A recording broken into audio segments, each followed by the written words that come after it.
അല്ലെ മിണ്ടാതെ നിൽക്ക്. ഞാൻ സംസാരിക്കുമ്പോ ഇല്ലെങ്കിൽ ഇയാളിനി ചോദിക്കണ്ട. നിങ്ങൾ അല്ലല്ല അതെന്ത് മര്യാദയുടെ കൈരളിയാണെന്ന് പറഞ്ഞ് എന്ത് തോന്നിയാസമാണ് എന്ന്. അല്ലല്ല ഞാൻ കേക്ക് ഇതും കൂടി നിങ്ങൾ കേൾക്കണമല്ലോ.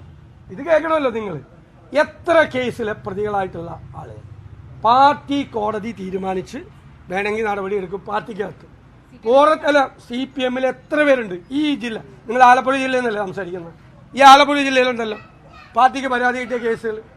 പാർട്ടിക്ക് പരാതി, സ്ത്രീകൾ പരാതി കൊടുത്തിട്ട് ഏരിയ സെക്രട്ടറി സ്ഥാനത്ത് മാറ്റി, എന്നിട്ട് വീണ്ടും ഈ തെരഞ്ഞെടുപ്പിൽ സ്ഥാനാർത്ഥിയാക്കിയേക്കുന്ന ആളുകളുണ്ടല്ലോ ഇഷ്ടംപോലെ ആളുകൾ. അപ്പോൾ ഇനി പിണറായി വിജയനെ കേരളത്തിലെ മുഖ്യമന്ത്രി കാണുമ്പോൾ നിങ്ങൾ ഇതൊക്കെ ഒന്ന് ചോദിക്കാൻ മറക്കരുത്. അല്ല, അങ്ങനെ പടക്കം പൊട്ടിക്കണില്ല. കാരണം എന്താ അറിയോ, കോൺഗ്രസ് ഇങ്ങനെയൊന്നും തീരുമാനിക്കുമെന്ന് അവരൊന്നും പ്രതീക്ഷിച്ചിട്ടില്ല. അവരാഗ്രഹിച്ചെന്താണ്?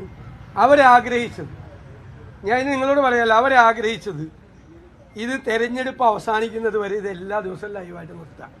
അതിന്റെ ശബരിമലയിലെ സ്വർണ്ണക്കൊള്ള അത് ചർച്ചയിൽ നിന്ന് ഒഴിവാക്കുക. ഗവൺമെന്റിനെതിരായ ജനങ്ങളുടെ അതിശക്തമായ വികാരം അതിനെ സൈഡ് ലൈൻ ചെയ്യുക, എന്നിട്ട് കൊണ്ടുവരിക.